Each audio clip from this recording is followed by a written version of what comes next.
আসসালামু আলাইকুম, সবাই কেমন আছেন? এখন তো ওয়ার্ল্ড কাপ সিজন চলছে। ওয়ার্ল্ড কাপের ফেভার আমাদের সবারই হয়ে গিয়েছে, তাই না? সবাই খুব খেলা নিয়ে এক্সাইটেড। আজকে সকালে আমার হাজবেন্ড বলে রেখেছে যে যেহেতু আজ আমাদের প্রিয় দলের খেলা, আজ যেন বেশ ভালো খাওয়া দাওয়ার আয়োজন করি।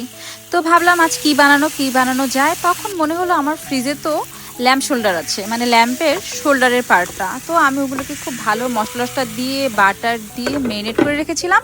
এগুলোকে হালকা গ্রিল করে নিলাম।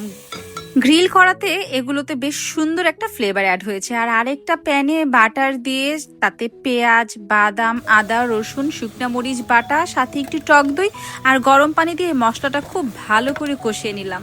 তারপরে ল্যাম্প শোল্ডারগুলোকে যে আমি হালকা ফ্রাই করে রেখেছিলাম সেটাকে আমি এই মিক্সচারের মধ্যে দিয়ে দিলাম।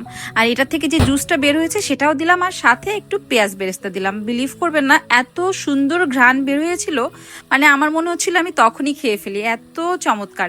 এটা খাবো আজকে একদম সাদা ধবধবে পোলাও দিয়ে।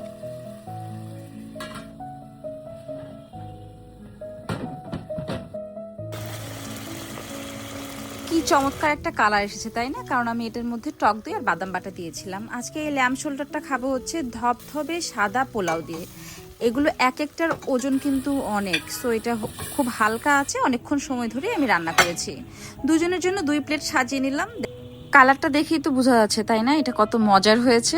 আসলেও খেতে অনেক টেস্টি ছিল। এগুলো কি লেবু, পেঁয়াজ, কাঁচামরিচ ছাড়া মজা লাগে? লাগে না। এর পাশাপাশি আমি স্টেক অ্যান্ড কিছু ভেজিটেবলও করেছিলাম। ওফ, ভুলে গিয়েছিলাম, আমরা পেনাল্টিতে গোল দিলে অন্য একটা দলের মুচড়ামুচড়ি শুরু হয়, এজন্য আমরা পেনাল্টিতে আজকে গোল দেইনি। আজকের ভিডিও কেমন লাগলো জানাতে ভুলবেন না। আল্লাহ হাফেজ।